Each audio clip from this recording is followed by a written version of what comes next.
Imagine an ordinary urban scene from the early Soviet era. A counter, a queue, irritated people. Goods run out faster than the line moves. Someone argues about the price. Someone looks for someone to blame. One person notices the shopkeeper and a surname he perceives as Jewish. Then another trader. Then he remembers a third, and a phrase begins to form in his mind. A Jew works here. A minute later, it already sounds different. A lot of Jews work here. How many such steps does it take before an observation turns into an accusation? And where, at the end of this chain, does the word seized come from? A word that did not exist in the original scene at all. Today, this is not about defending or accusing an individual trader.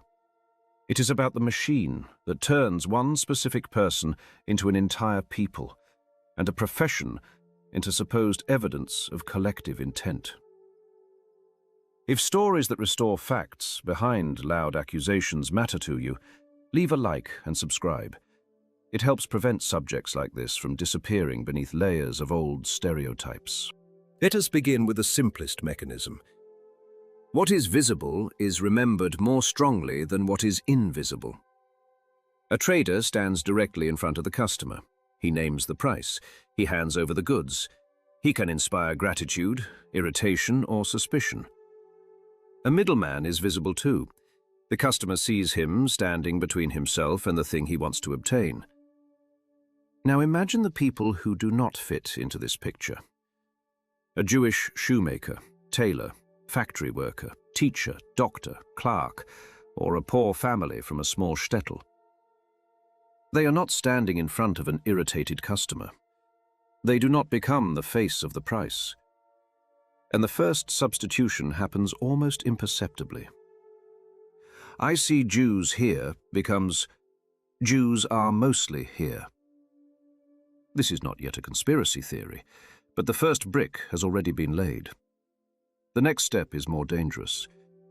If a trader named Ivanov behaves dishonestly, people may remember him as Ivanov. But if a person is already infected with anti-Semitic prejudice, the actions of a Jewish trader stop being the actions of one individual. They become evidence of how Jews supposedly behave in general. The individual disappears. Only the category remains. This is where a surname begins to weigh more than a biography. But where did this category acquire its ready-made image, money, trade, middlemen? To answer that, we have to step outside the Soviet Union. By the final decades of the Russian Empire, the Jewish population had lived for generations under a system of legal restrictions. The Pale of Settlement defined a vast territory within which most Jews were permitted permanent residence, while residence outside it was generally restricted, with exceptions for certain categories. In 1882, the so-called May Laws further restricted Jewish settlement in rural areas. Only after the February Revolution in March 1917 did the provisional government abolish legal restrictions based on religion and nationality.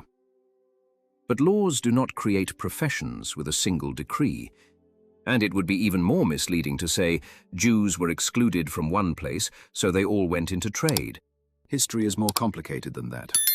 Occupational choices were shaped by cities, local economies, craft traditions, family networks, education, access to capital, geography, and the simple necessity of survival. But imperial restrictions were an important structural factor. They narrowed the range of economic opportunities. At the same time, imperial policy itself tried to re-educate the Jewish population, describing some forms of commercial activity as unproductive. Historian Adam Teller, writing in the YIVO Encyclopedia, shows that trade did indeed occupy a significant place in Jewish economic life in Eastern Europe. But this commerce was extremely diverse, and the vast majority of Jewish traders were small, independent sellers and middlemen, rather than a wealthy financial elite. This is where the accusation acquires an older memory. Even before the revolution, economic dissatisfaction was being fused with anti-Jewish prejudice. In 19th century Europe, Modernization, social upheaval, and new forms of political antisemitism intensified economic stereotypes about Jews. And the infamous Protocols of the Elders of Zion later gave such fears the form of a global conspiracy, a forgery built, among other things, around the fantasy of secret Jewish control. A revolution could abolish discriminatory laws. It could not erase in a single day the habit of explaining a complicated world through one surname. And now we arrive at the central question of the first half of this story. If Jews really were highly visible in trade and crafts in certain towns and cities, why?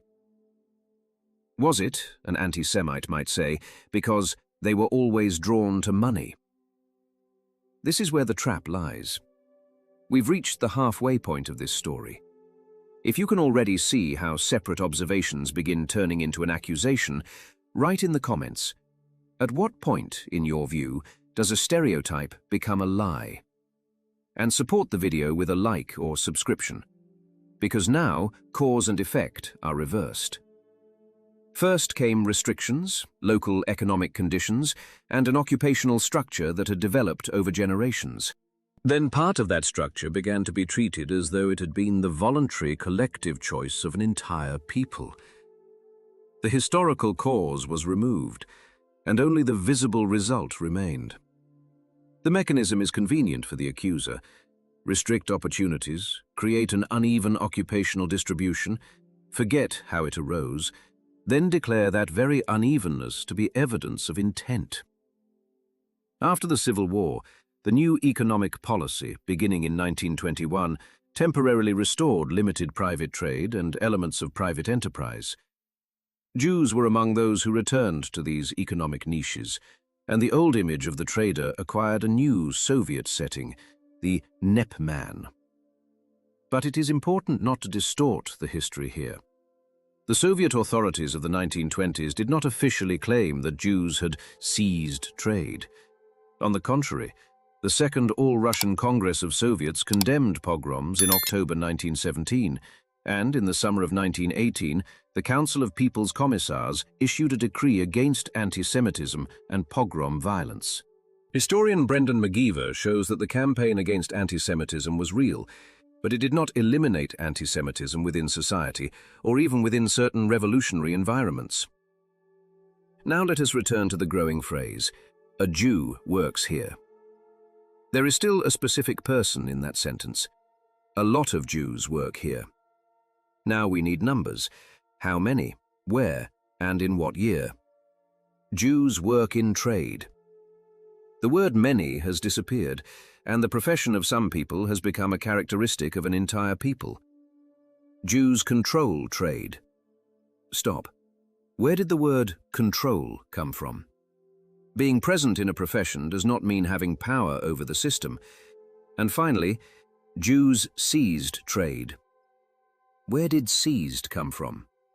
That verb implies a plan, coordination, a shared objective, the deliberate displacement of others, collective action. None of that follows from the original scene at the counter. This is the moment when a real fragment of reality becomes a lie. An unproven word is added to it. Concrete statistics show just how quickly reality itself could change. In Minsk in 1897, traders made up approximately 24% of the city's Jewish population. By 1926, the figure was around 7%. At the same time, thousands of Jews had entered the ranks of salaried employees, professionals, and industrial workers.